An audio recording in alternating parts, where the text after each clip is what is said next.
Hi guys, how you doing? It's Rich with Pit Lane Sim Racing. I hope you're well. Today I've got a video where I'm going to try my best to quickly and concisely explain what the new technical directive about Flexi Floors is all about. Now, you may have seen coverage about this and you may have seen better explanations than this, but I've done a bit of research because I was still a little bit confused, and I thought I would bring that to you and hopefully maybe clear a few things up for you, as well as looking for previous examples of where loopholes have been found within Formula 1. If, like these guys, you would like to help support the channel, then please go over to the Patreon for Pit Lanes and do support. And please don't forget to subscribe and hit that like button, guys. Let's get back to the video. So here we've got a picture of an old Red Bull, actually, underfloor here.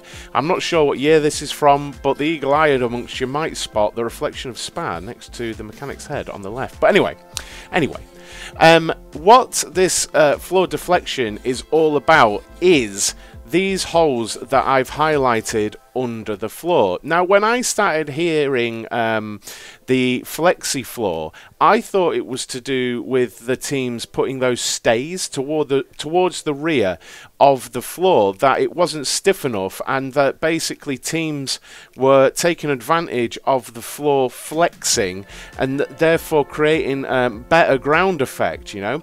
And we've heard instead of 2 millimeters, they're flexing 6 millimeters and things like that. So I naively, ignorantly thought it was simply on about the floor flexing and creating a better suction underneath the car, better downforce and things like that. Now, I've read in quite a few sources now what it's actually about, and they all seem to converge on the same kind of idea.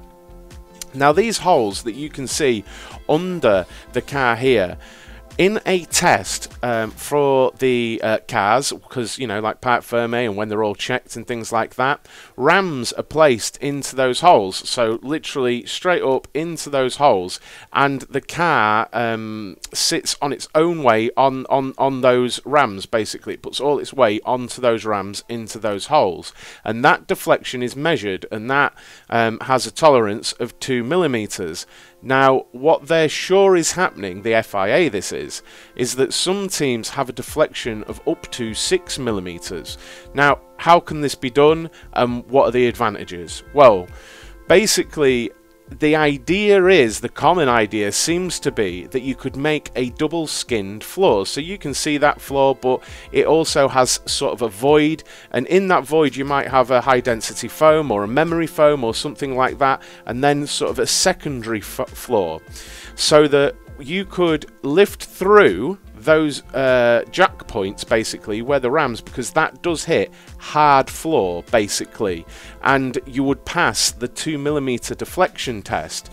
But if they FIA changed the test somewhat and made the rams bigger, so that they were bigger than the holes, and they lifted the car up, then you would then be getting the plank and the floor, and you would be actually lifting the car on the plank, and that is where they think some teams are getting extra deflection. So you've got the floor here, and then you've got the plank here, and if you're lifting through basically the plank and hitting the floor normally, they're going to lift off the plank underneath, and if you've got the high density foam or memory foam there, it will lift, and they will be able to measure that deflection.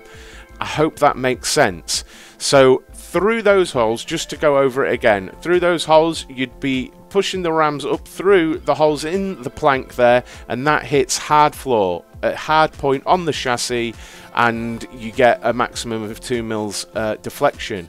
But if you were to lift from the plank around those holes, you may get more deflection, because you may have put something under the plank and you get like an extra bit of deflection there, a few millimeters. Now, what does this mean? Okay, so because you've got that slight cushioning and you've got that extra give, that will allow you to ride the car lower with your setup, and also when you're hitting the floor and bottoming out, the wear will be much less, because you've got like 4 millimeters of give. It doesn't sound much, But I'm positive, without being some kind of aerodynamicist or engineer, I'm positive 4mm is a lot in Formula 1. I'm almost certain it's a lot, and that's why the FIA are getting involved. Now, this is tied to the porpoising directive that they're bringing in, and the oscillation and things like that. And gathering that data, they've seen some sort of erroneous data where they've seen something that the FIA really aren't quite on board with, and what their intent was.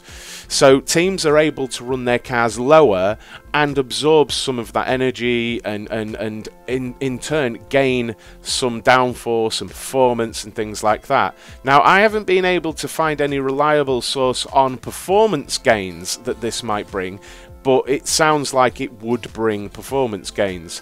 If you have got a reliable source, please do let me know down in the comments. Now, there we go. That's basically it. And for me, I immediately thought Red Bull and Ferrari. And this isn't anti-Red Bull or Ferrari. They're just the best cars on the track. Namely, the Red Bull is super strong, right? And it also made me think about Adrian Newey, because he's the designer of it. Now, I don't know if anybody's read his book, How to Build a Race Car, but it is absolutely magnificent. Go read it. Essential reading for any F1 fan. Brilliant. But it did make me think of an old story. I'm not sure if it's from that book, but it's about the Williams FW18. Now, I've highlighted the winglets next to Damon Hill's head there. I'm hoping you can make those out. Now, this was an Adrian Newey loophole, whereby he saw that in the regulations it said the head restraint, or head where they hit the head against, had to be a certain height. Okay. But it never specified the depth of that. So what he did was he put these two winglets on the FW18 to satisfy the height regulation, but not any depth regulation, because, or width, because they never put that in the regulation. So he put those on, and when it was questioned, he literally said, "Show me where it says how deep that has to be." And he did that to get more airflow down towards the rear, and I have got another picture where I've highlighted that. Now, I do personally, I see it as a compliment that I think this has got Adrian Newey loophole with this floor all over it. I genuinely feel like this is the type of thing that Adrian Newey would see and say, okay, that's how they test this. But what if we were to do this? There's nothing that says we can't do this, right? And I'm not saying that they're a cheat. It's a loophole, right? It's a loophole. And that's what Formula 1 is about, finding those loopholes and really pushing the edge of it. Now, Christian Horner has said that it's total rubbish, and that's absolutely fine if Red Bull aren't affected. I'm saying this as a compliment, though. I'm not saying it like, oh, Red Bull are cheating or anything like that. I'm literally saying, to me, as an F1 fan, as an F1 viewer, this has got Adrian Newey written all over it. He has the intelligence to look for those loopholes, find those little bits and bobs, and say, we can use this, guys. And I'd be really interested to see, who do you think is guilty of this? Because the FIA has data. They're not saying who, from what I've found. But everyone, I think, is leaning towards Ferrari and Red Bull. And do you think that it will slow them down a lot when we get to Spa, when this comes into force? Please do let me know down in the comments. Thanks so much for watching. I really hope you've enjoyed this video, and I will see you soon. Cheers.